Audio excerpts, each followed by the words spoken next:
तर इथे बघू शकता, इकडे आम्ही वैष्णवी देवीचं मंदिर बघितलं समोरून। तर मागे मी जो शॉर्ट व्हिडिओ टाकला होता त्यामध्ये बोलली होती की मी चालली आहे महाराष्ट्राच्या बाहेर, पण हे नव्हती सांगितली की मी निघाली आहे वैष्णोदेवीला। कॅपॅसिटी संपली आहे पूर्ण व्हिडिओ बनवायची। डोळे बघू शकता असे लाल लाल लाल झालेले आहेत। आणि आता किती वाजलेत माहिती आहे का?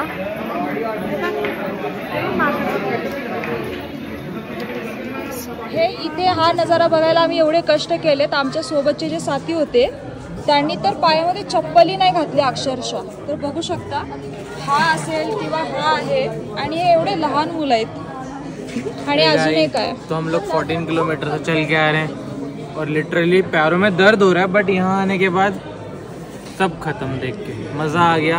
अब चलते हैं, पास से दर्शन करते हैं, देखते हैं कैसे रहता है। चलो फिर। जय माता दी। जय माता दी। जय माता दी। जेवढं आम्ही आज ट्रॅव्हल केलोय ना, बाप रे बाप, मला नाही वाटत की या अगोदर आम्ही कधी एवढं ट्रॅव्हल केलं होतं। सर्वात अगोदर तर मी पुण्याहून आली होती मुंबईला।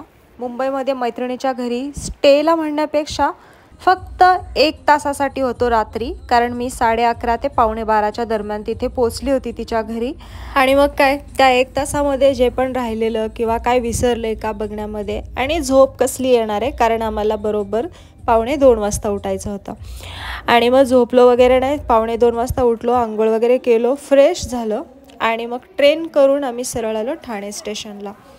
आणि ठाणे स्टेशनला आल्यावरती तिथला आमचा एक फ्रेंड आम्हाला कॅब करून पिक केला एअरपोर्टसाठी। आणि हो, एक मात्र नक्की की आमचा हा पहिलाच विमान प्रवास होता। या अगोदर कधीही आम्ही विमानाने प्रवास नव्हता केलेला, तर म्हणून आम्हाला तिथे सोडण्यासाठी आले होते आमचे फ्रेंड्स। आणि बाकी टीममधले मेंबर्स देखील आलेले, पण त्यांचा टायमिंग अजून वेगळा होता। काही 5 वाजता पोहोचणार होते, काही जण डायरेक्ट दिल्ली एअरपोर्टला भेटणार होते। तर बरोबर इथे 4 वाजले होते आणि आम्ही होतो मुंबई एअरपोर्टवर। आणि हे आहेत आमचे फ्रेंड्स जे आम्हाला सोडायला आलेले। आणि हिचं इंट्रोडक्शन तर द्यायची गरज नाही, कारण ही नेहमी असतेच। तर आमचे लगेज वगैरे आम्ही पॅक केलेलो आणि शेवटी लाईनमध्ये उभे राहिलो, त्यांच्याशी बोललो वगैरे।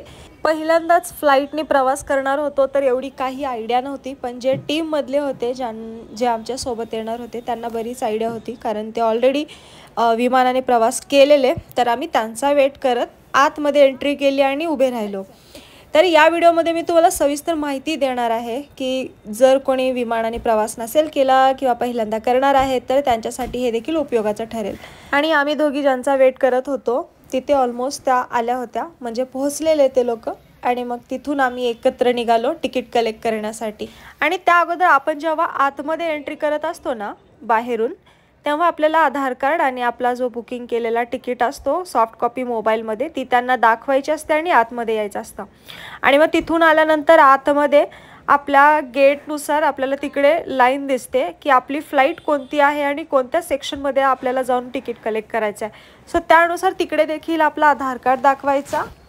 आणि आपल्यासोबत ज्या बॅग आणलेल्या आहेत त्यामध्ये आपल्याला 2 ऑप्शन असतात। एक तर की आपण 7 किलोच्या आत जर वजन असेल तर ते आपण आपल्या सोबत ठेवू शकतो, जे की प्लेनमध्ये आपण आपल्या शीट खाली किंवा वरती ठेवू शकतो।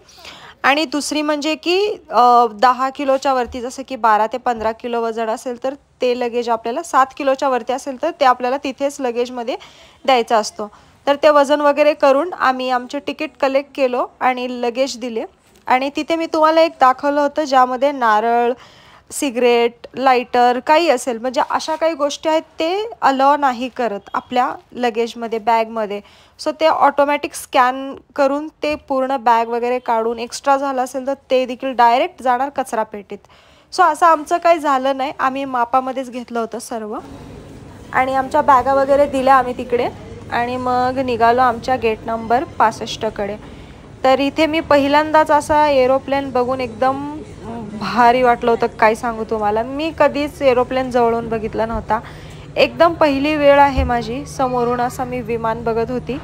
आणि मी खरं सांगते, मी एकदम छोटी मोमेंट पण एकदम कॅप्चर केली आहे यामध्ये।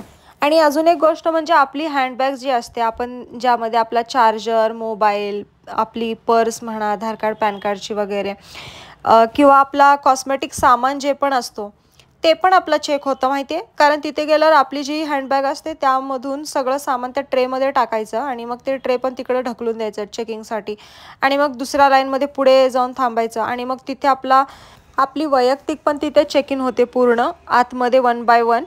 म्हणजे सगळ्या प्रकारचं चेक इन करतात बरं का ते. हात वर करा, असं करा, तसं करा, महिलांचं एकदम इकडे तिकडे असं म्हणजे चांगली एकदम कडक चेक इन होते तिकडे. आणि मग त्यानंतर जी आपण ट्रेमध्ये दिली होती सगळी सामान वगैरे, आपलं कॉस्मेटिक, आपले फोन, चार्जर, ID कार्ड काही असेल ते सर्व मग एकत्र बॅगमध्ये भरायचे आणि आपली बॅग घ्यायची. आणि मग आम्ही इकडे बघू शकता हे अशी एक बोगदा टाईप अशी लाईन असते आणि त्यालाच अशी एक प्लेन कनेक्ट असते.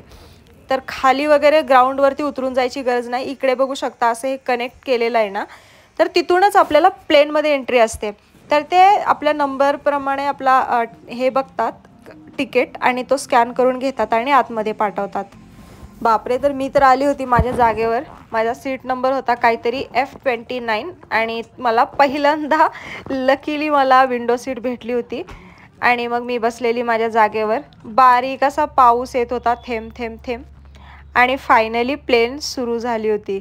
आणि मला एवढं असं धडधड होत होतं की पहिल्यांदा बसले म्हणजे काय होणार आहे, कसं वाटेल वगैरे, काय बरेच प्रश्न मनामध्ये चालू होते. पण काय, एवढं छान असं वातावरण होतं आणि एवढी मस्त अशी फ्लाईट चालत होती ना, मला एक्साइटमेंट फील होत होती माहिती आहे का. कसलीच भीती नव्हती, काय नाही मनामध्ये, एकदम बिंदास अशी मी एन्जॉय करत होती. गाणे वगैरे लावले होते इयरफोनमध्ये आणि जी प्लेन असते एवढी भारी टेक ऑफ घेते ना, एकदम अशी वरती भयानक जात्या का, म्हणजे म्हणेपर्यंत 30 सेकंदाच्या आत अशी एकदम वरती जाते. आणि असं वरती आल्यावरती आपल्याला हे असे बिल्डिंग, खाली आपला आता मुंबईला भरपूर समुद्र आहेत, तर हा तिथला जवळपासचा मला वाटते हा बँड्राचा समुद्र आहे, बँडस्टँड. तर तो इथून दिसतोय आपल्याला पूर्णपणे. आणि थोड्या वेळानंतर तो परत प्लेन जो आहे तो पूर्ण असा ढगात जातो. जे ढग आहेत ना ते ढगातून जाताना असं पूर्ण ढगाळ ढगाळ दिसतो आणि वर गेल्यानंतर तर काय बाप रे बाप, सांगूच नका. एवढा भारी, जे स्काय लवर असतील ना खरोखर त्यांना खूप म्हणजे खूप आवडेल, जे मला तर खूप आवडला.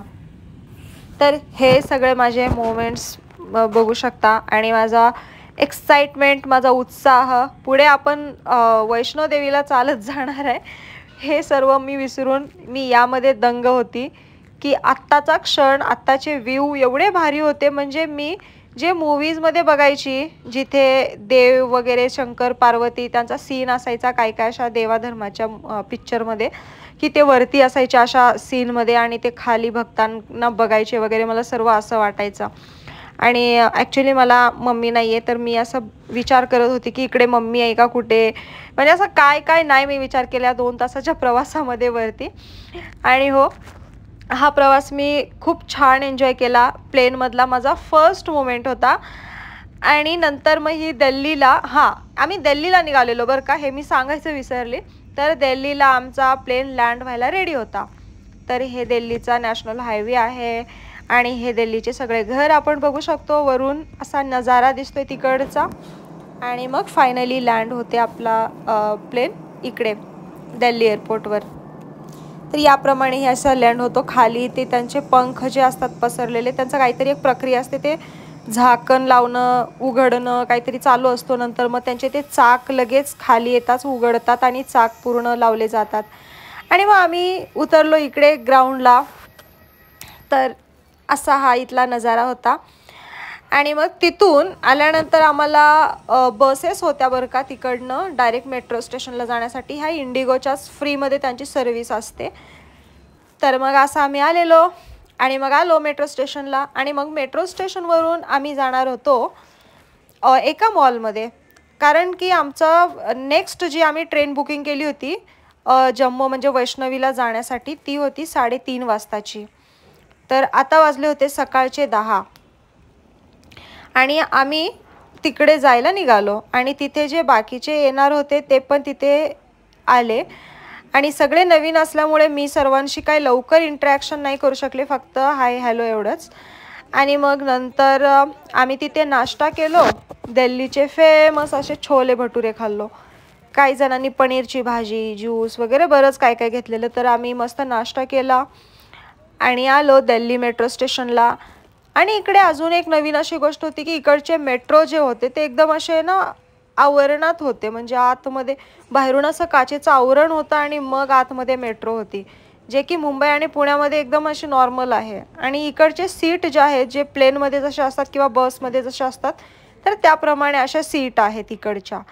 आणि आपल्या मुंबई आणि पुणेमध्ये मी जे सीट बघितले ते असे अखंड असतात, वन लाईन, ह्या साईडला एक आणि ह्या साईडला एक अशी. तर हे भेटू शकता इथे जे आमच्या टीममध्ये सगळे सामील झालेले आहेत ते सर्वजण इथे आहेत आणि ते मी. तर आम्हाला 3:30 वाजेपर्यंतचा वेळ असाच घालवायचा होता. ॲक्च्युली माझी अशी इच्छा होती की तिथे आम्ही फ्रेश व्हावं, थांबावं एका ठिकाणी आणि मग 3:30 वाजता निघावं, पण तसं काही झालं नाही. तिथे आम्ही मेट्रो स्टेशनच्या वॉशरूममध्येच गेलो आणि तिथेच थोडंफार फ्रेश झालो, ब्रश वगैरे केला, नाश्ता तर केलाच होता. मग आम्ही आलो मॉलमध्ये आणि मॉलमध्ये ज्यांना काही शॉपिंग करायची होती त्यांनी केली. नंतर आम्ही कॅब बुक केली. कॅब बुक करून आम्ही सरळ निघालो दिल्लीच्या रेल्वे स्टेशनला. आणि मग कॅबमध्ये असताना थोडेफार गाणी वगैरे लावली होती, थोडी मस्ती वगैरे केली पूर्ण सर्वांनी मिळून, कारण पुढे भरपूर चालायचं होतं. आत्ताच आम्ही थोडीशी मस्ती करून घेतली. आणि मग फायनली काय आम्ही ट्रेनमध्ये पण पोचलो. 3:30 वाजता ट्रेन आली होती आणि टीममधला एकटीचा बड्डे होता आणि इथे सर्वजण बड्डे सेलिब्रेट करत होतो. आणि मी ट्रेनमध्ये वरच्या बाजूला बसलेली आणि तिथून मी असा व्हिडिओ घेत होती, कारण खाली बसायला तर जागाच नव्हती. आणि मग बड्डे वगैरे सेलिब्रेट केलं. तिथून परत आम्ही बाहेर निघालो. असं थंड वातावरण होतं, पण जे कपडे घातले होते आम्ही त्यावरच, ज्यांच्याकडे जॅकेट होते त्यांनी वरती जॅकेट घातलेलं, जसं की मी देखील जॅकेट घातलेली. तर हे आहे जम्मूचा रेल्वे स्टेशन. तर इतकं ट्रॅव्हल झालं आहे ना, म्हणजे काय सांगू, म्हणजे एवढं जेव्हा बघेल तेव्हा ट्रेन, कॅब नाहीतर बस. पहिलं तर प्लेनने आलं, प्लेनचा प्रवास तर फक्त 2 तासाचाच होता. आणि मग नंतर इथे आम्ही पोहोचलो आहोत बस स्टँडला जम्मूच्या. आणि मग तिकडे टॅक्सी, बस, बरेच असे ऑप्शन अवेलेबल होते. आम्हाला इथून जायचं होतं कटराला. कटरा म्हणून आहे जिकडे वैष्णोदेवीचं देवस्थान आहे, म्हणजे कटरामधून पण भरपूर उंचावर आहे, ते तुम्हाला पुढे कळेलच. सो आम्ही बस इकडे सर्वांचे तिकीट बुक केले आणि मग बसमध्ये चढायला लागलो सर्वजण. खरं तर माझ्या डोक्यात एकच विचार चालत होता, म्हणजे मी पुण्याहून गेली होती मुंबईला, म्हणजे ऑलमोस्ट 4.5 ते 5 तासाचा प्रवास करत. मुंबईवरून ठाण्यावरून अंबरनाथ मैत्रिणीच्या घरी. तिथे रात्रभर झोप कसलीच नाही, कारण रात्रीच निघालो होतो मध्यरात्री 2 वाजता मुंबई एअरपोर्टला. आणि मग तिथून कंटिन्यू प्रवास मुंबई ते दिल्ली, दिल्ली ते जम्मू, आता जम्मू ते आम्ही चाललो आहे कटरा. सो मला एकच टेन्शन होतं की मी आता हे पुढचं जे पण चालायचं आहे ते चालू शकेल किंवा नाही. कारण पुण्यामध्ये जे आपलं जेजुरीचं देवस्थान आहे खंडोबाराया, तिथे जेव्हा मी जेजुरीचा गड चढत होती, जे एवढं छोटं आहे, तेव्हाच माझे पाय एवढे लटलट करत होते. आणि मग मला हाच विचार पडलेला की मी इथे चालू शकेल किंवा नाही म्हणून. तर काही हरकत नाही, बघूयात आता हे पुढे. तर आम्ही अर्ध्या रस्त्यामध्ये पोचलो होतो कटराच्या. ज्यांना नाश्ता करायचा होता, भूक लागलेली, त्यांनी असे पकोडे, चहा वगैरे घेतला होता. तिकडे पकोडे म्हणजे बटाट्याचा जो फ्रेंच फ्राईज बनवतात ना, त्या साईडचे असे बटाटे कापतात, मैदा आणि बेसन मिक्स करून त्या पिठामधून ते तळून घेतात. आणि मीठ जास्त खात नाहीत आय गेस इकडे, कारण ते एवढं मीठ लागत, म्हणजे असं मीठ हवं तेवढं लागत नव्हतं. पण आता काम चलाऊ करायचं होतं तर तेवढं खाल्लं आणि आम्ही परत निघालो. आणि आम्ही ऑलमोस्ट पोचलो आहे, बघू शकता इथे कटरामध्ये. तर हे असं कटराला आजूबाजूला असं पूर्ण डोंगर आहे आणि एका डोंगराच्या पूर्ण टोकावर देवीचं मंदिर वसलेलं आहे तिकडे. आणि मंदिराचा जाण्याचा येण्याचा मार्ग एकदम उत्तम आहे, काही त्यामध्ये वाद नाही. तर ते आपण पुढे पाहणारच आहोत. त्या अगोदर आम्ही इथे रूम बुक करण्यासाठी आलो होतो, आंघोळ वगैरे करून, जेवण करून आम्हाला निघायचं होतं म्हणून. तर त्या अगोदर आम्ही व्ह्यू वगैरे बघून घेतला रूमवरून, पूर्ण मंदिर कुठं आहे काय ह्याचा पूर्ण आयडिया लावून घेतली. आणि मग आम्ही इथे फ्रेश झालो, आंघोळ वगैरे केलं थोडीशी. मग मी इथे हेअर स्ट्रेटनिंग करत होती, ती गेली होती आंघोळीला वॉशरूममध्ये, बाकीच्या प्रत्येकाने आपापल्या रूममध्ये गेलेले. सो मग आम्ही निघालो आवरून. आता इथे डायरेक्ट आम्ही ट्रेकिंगला नाही निघालो. आता या अगोदर आम्हाला ज्यांना यात्रा प्रवास करायचे असते त्यांनी तो ID पास घ्यायचा असतो. सो त्यासाठी आपला आधार कार्ड दाखवून तिथे प्रत्येकाने आपापला ID पास घेतला. असं इथे काउंटर असतात आणि ज्यांच्याकडे ID कार्ड आहेत त्यांनाच तिकडे आतमध्ये जायला संधी भेटते, नाहीतर रिटर्न पाठवतात, आतमध्ये घेत नाहीत. सो अशी चेक इन जी आहे ते 3 ते 4 ठिकाणी होते. तर प्रत्येकाने ID कंपल्सरी गळ्यात घालायची असते, तर हिने पण गळ्यामध्ये घातली आहे. मी पण खिशामध्ये ठेवली होती आय गेस, नंतर घालायची होती. आणि असे सगळ्यांनी ID गळ्यामध्ये घालून निघालो होतो आम्ही ट्रेकिंगसाठी. म्हणजेच आपली वैष्णोदेवी माता मंदिर यांचं दर्शन घ्यायला.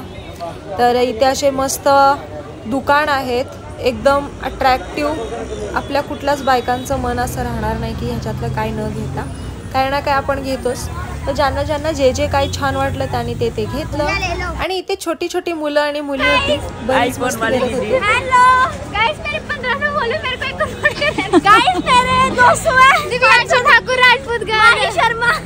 अरे बापरे, मस्त मस्त.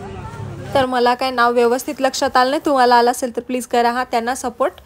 तर मग हे असं आजूबाजूला प्रत्येक दोन्ही बाजूला असं विकणाऱ्यांची गर्दी होती, दुकानं होते भरपूर. असं वाटलं होतं तिकडे खायला प्यायला मिळेल की नाही काय, म्हणून पाणी वगैरे सोबत घेतलेलो. आणि तिकडे आम्ही आंघोळ करून चेंज करण्यासाठी कपडे पण घेतलेले, काही जणांनी नव्हते घेतलेले. कमीत कमी 4 आणि आपण जेवढा वेळ लावेल तेवढा वेळ इकडे चालण्यासाठी लागणार होता, म्हणजेच मंदिरापर्यंत पोहोचण्यासाठी. आमचा मोटिव्ह तर हाच होता, आमचा मोटो तर हाच होता की आम्ही नॉनस्टॉप तिकडे 4 तासामध्ये पोहोचावं म्हणून. पण असं काय झालं नाही बरं का. पण काय होते चला बघूया.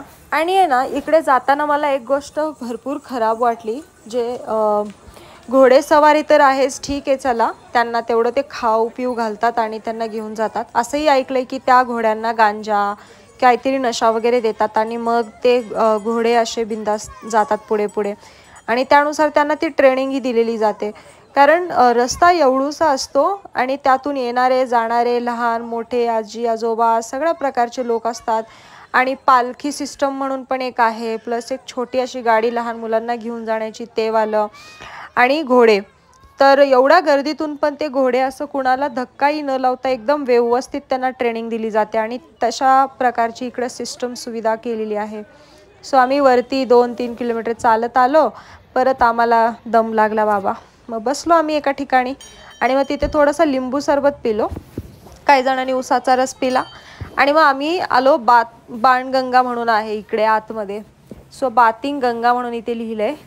तर इथे आतमध्ये आलो आणि आल्यानंतर छान असं व्ह्यू होतं इकडे. तर आम्ही सर्वांनी आपापले शूज काढून आतमध्ये उतरलो. हात पायावरती पाणी घेतलं, डोक्यावरून पाणी टाकलं, तोंडावर पाणी मारलं थोडंसं, कारण इथलं पाणी आपण अंगावर डोक्यावर घेतलेलं चांगलं असतं म्हणून. प्रत्येकाने ही प्रक्रिया केली आणि थोडेसे फोटोज वगैरे काढले. तर असा माताजींचा नारा लावत आम्ही परत निघालो पुढे. रस्ता काय कमी छोटा आहे, आम्हाला जायचंय 14 ते 15 किलोमीटर वरती लांब, म्हणण्यापेक्षा 16-17 किलोमीटर तर आहेच म्हणा. आणि मग हे बघा, ही अशी पालखी सिस्टम आहे बरं का. तर ते पालखी सिस्टम काय, खाली 4 जण माणसं असतात, वरती काहीतरी बसवण्याचं एक त्यांचं साधन असतं आणि ते 4 जण माणसं मिळून त्या ज्यांना पण चालत नाही जायचं होत ते वरती बसतात त्यावर आणि त्यांना घेऊन जातात. बाकी अशी घोडेसवारी असते. ज्यांना चालत नाही जायचं होत ते असे घोडे किंवा ह्या पालखीचा वापर करतात. मला ॲक्च्युली ती पालखी ज्यांना घेऊन जात होते त्यांचा आणि त्या घोड्यांचा भरपूर दया येत होती. मी असा विचार करत होती काही करेल पण मी स्वतः चालतच जाणार, मी नाही यांच्या घोड्यावर किंवा पालखीवर बसणार म्हणून. तर भलेही ते पैशांसाठी सर्व करतात पण शेवटी त्यांचा जीव तो जीव आहे नाही का. दुसरं काहीतरी सिस्टम तिकडे चालू व्हायला पाहिजे मला असं वाटते पर्सनली. कारण खूप हाल होते बरं का. कारण एका तर घोड्याच्या 4थ्या नंबरच्या पायाचा खालचा जो असा घट्ट जाडसर भाग असतो तो निघालेला आणि तो असा लडखडत चालला होता घोडा. त्यावरती तसंच त्या माणसाला बसवलं. एवढं म्हणजे डोळ्यातून पाणी येत होतं माझ्या बघून, म्हणजे खूप वाईट वाटत होतं अक्षरशः. पण हे आहे बरं का तिकडं, म्हणजे लोक भक्तिभावाने एवढं गर्दी करतात जायला, तर राहू द्यात.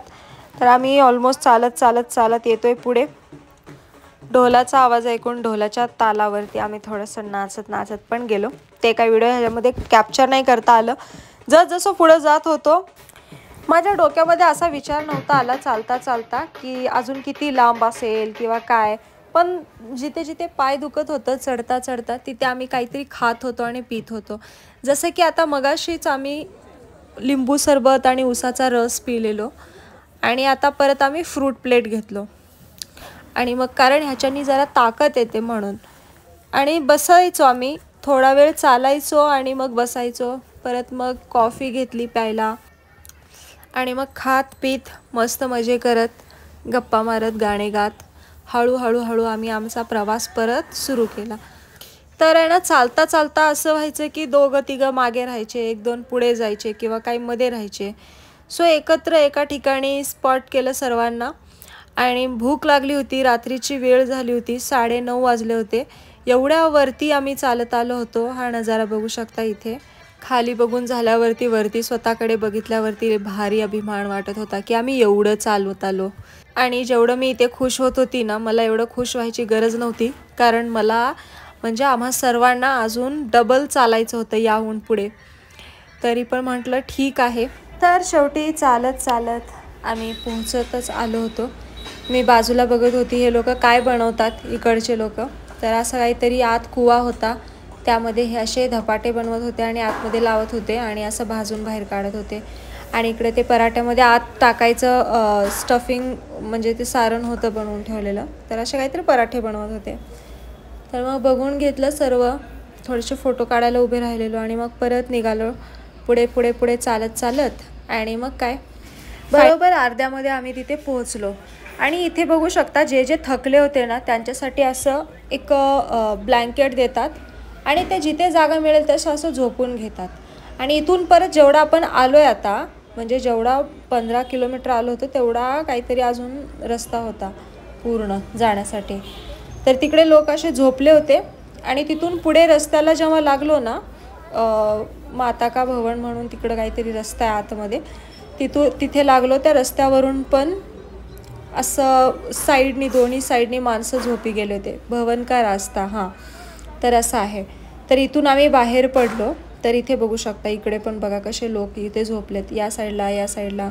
आणि ह्याच्या उजव्या बाजूला इकडे असा डोंगर असा होता आणि तो पूर्ण म्हणजे आम्ही तर तसं डोंगरमधूनच आलेलो आहे.